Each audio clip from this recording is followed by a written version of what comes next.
Session we are going to see about the RDT 2.2. In the last session, on last video, we saw about RDT 2.1. We saw what are the disadvantages. We have used the sequence numbers 0 and 1, and we have also used two things, that is acknowledgement and the negative acknowledgement. Okay, if you see RDT 2.2, there's only one difference between 2.1 and the 2.2. Here we are not going to use negative acknowledgement. That is the only condition. We should not use negative acknowledgement. How can we do that without using the negative acknowledgement? How the receiver will intimate that it has received the data which is corrupted? That is what we are going to see now. Okay, so if you see this FSM, see one state, the first state is wait for the call from transport layer is waiting for the call from above. One second. Yes, transport layer is waiting for the call from the above, and application layer initiates the event called RDT underscore send of data. For that, the action taken by the transport layer is it creates the packet using the function called make packet of 0, data, checksum. As usual, the three parameters are there. Then it sends the packet UDT underscore send of send packet to the underlying layer. After doing this, it goes to the next state, that is wait for the acknowledgement state. See, you have to note down one more thing here. No negative acknowledgement. NAK is not there, just ACK 0. Okay. So next, RDT, if the receiver receives and checks that the data is corrupted, then what it will do, it will send the message called RDT receive packet and corrupted of receive packet, or is acknowledgement of receive packet of 1. Actually, it has received the packet 0, but since it cannot use negative acknowledgement, it is saying that acknowledgement of received packet of 1. So it says that I have received the data called 1 successfully, data whose sequence number is 1 successfully, which means that it has not received the data whose sequence number 0, which is recently sent, which is last sent successfully. By that, the sending process or sender will come to know that the data whose sequence number is 0 is not sent successfully, so it will resend it once again. Okay.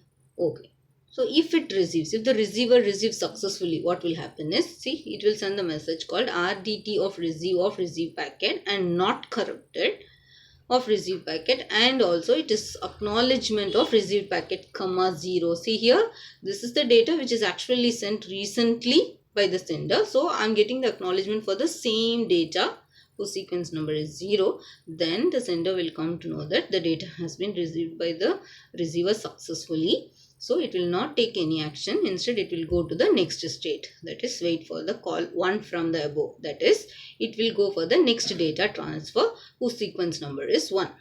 Clear? This is at the receiver side. Whatever happened, we said, right? It gets the data and it finds that corrupted. Then what it will do? It will send the data with the previous sequence number. It will send the acknowledgement with the previous sequence number. If it finds that it is not corrupted, what it will do? It will send the packet with the same sequence number, that is acknowledgement 0, checksum. Acknowledgement 0, and it will extract the data and deliver the data to the application layer. So only condition in RDT 2.2 is we cannot use the negative acknowledgement. So if at all the receiver finds the data is corrupted, then it will give the acknowledgement with the previous data's sequence number, which means that the data whichever is sent recently is not received by the receiver successfully, so it will be resent by the sender once again. So this is how RDT 2.2 works. Next is RDT 3.0. So what happens here? Channel with errors and loss. So RDT 2.2, as we said, no acknowledgement. RDT 2.1 had acknowledgement, negative acknowledgement and the sequence number. RDT 2.0 had acknowledgement.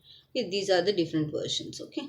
Next, RDT 3.0, how it is going to vary with others is underlying channel can also lose packets. Yes. So if at all the sent data is lost, or the acknowledgement is lost, what will happen? The sender will be resending, which is actually waste of time. Okay. So for, or if it moves to the, after sending the data, it moves to the acknowledgement state, and if the receiver is sending the acknowledgement but that acknowledgement is lost during the transmission, then what happens? The sender will be in the same state for so much time, so that it cannot move to the next data transfer state. So how we can avoid this, how we can overcome this problem is, so we can set the timer. So for the amount of time at which the sender should wait in the acknowledgement state, acknowledgement or the negative acknowledgement state. So if I am not getting the acknowledgement from the receiver within the particular time, then what I have to do is I will resend the data and wait for the next 5 minutes. We will assume that 5 minutes, the timeout period be 5 minutes. Okay, next 5 minutes I will wait. If I am not getting the acknowledgement again, then I will resend once again and I will wait. So this is how the timers are kept, so that we'll come to know whether the acknowledgement is lost or not. There may be packet loss problem also. If the packet is lost also, we will not come to know. So after the particular time interval, we resend the data, then we will come to know whether they have received the packet or not. So what happens here? Approaches RDT 3.0's approaches, sender waits reasonable amount of time for the acknowledgement and retransmit if no acknowledgement received in this time. As I said, if packet or acknowledgement is just delayed, retransmission will be duplicate. But how the receiver will come to know the duplicate packet? With the help of the sequence number. Receiver must specify sequence number of the packet being acknowledged. Then request countdown timer, as we said. Yes, see here, this is RDT 3.0 at the sender side. So RDT send of data. Here RDT 3.0, in RDT 3.0 application layer, as usual, it initiates the event, that is RDT send of data. Once again, I will take the pointer.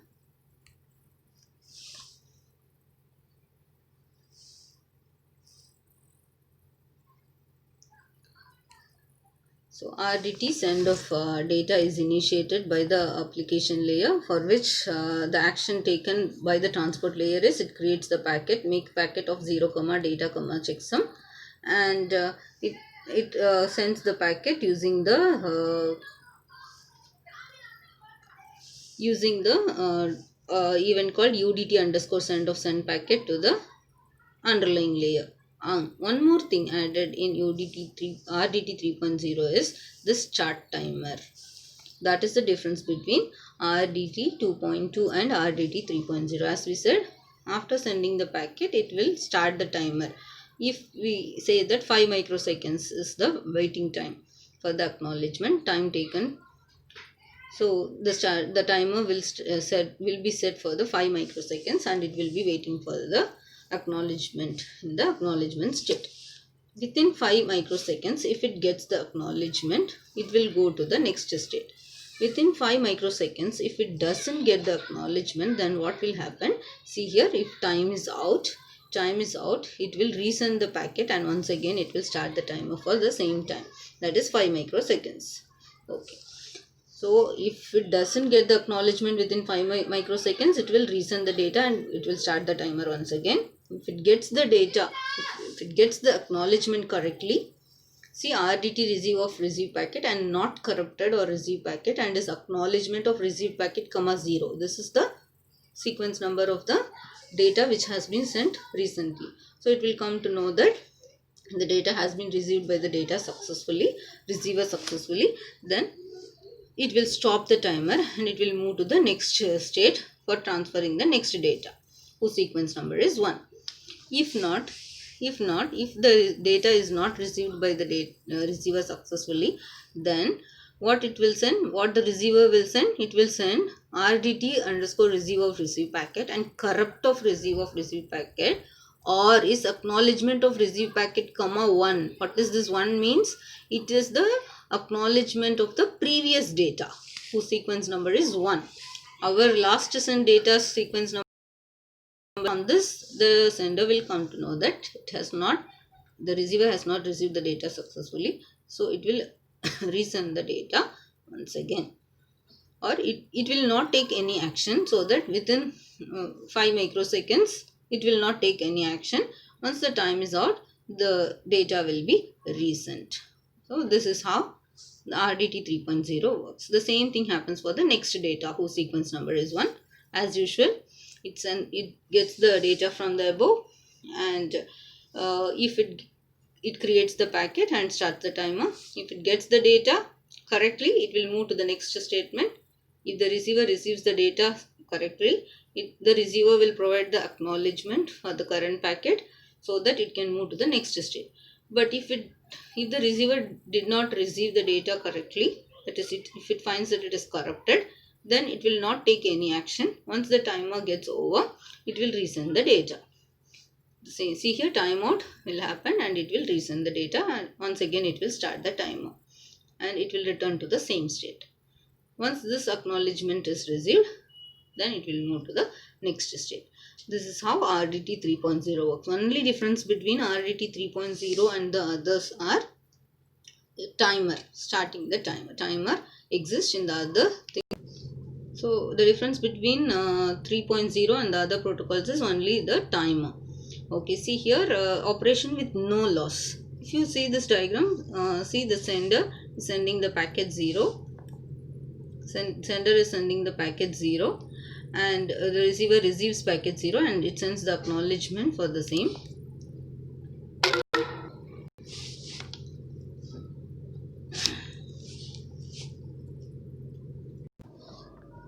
Yes, see here, if you see this diagram, you can come to know that what happens at the sender side and the receiver side. So it creates the sender sends the packet 0, receiver receives packet 0, and for which the sender sends the acknowledgement 0.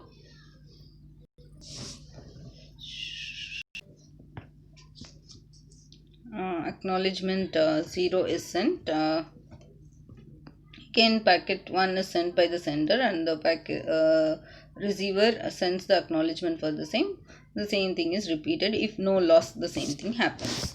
Whereas, if you see the next diagram, that is lost packet, you can see that the packet is sent, packet 0 is sent, for which the acknowledgement 0 is also sent. But if you see packet 1 in the right hand side, packet 1 is lost during the transmission.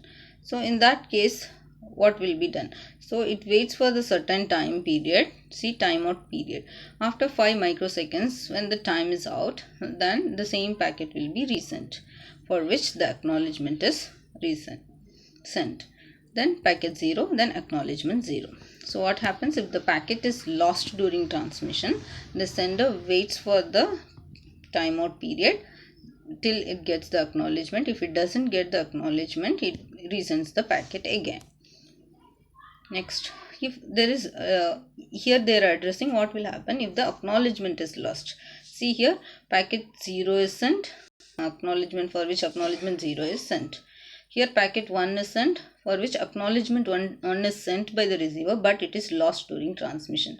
So what will happen at the sender side? It waits for the 5 microseconds. It waits for the 5 microseconds, and if it finds that it didn't get the acknowledgement, then it will resend the same packet, that is packet 1, and again it will start the timer and it will wait.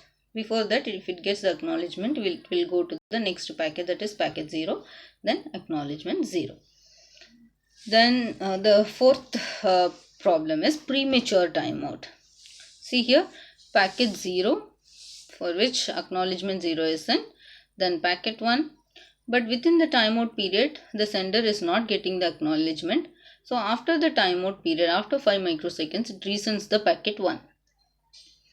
But once the second time, for the second time, if the packet 1 is sent, after the packet 1 is sent, it gets the acknowledgement for the packet 1 which was sent previously. So it comes to know that okay, the packet 1 is received by the receiver successfully, then it is going for the next packet data transmission, that is packet 0.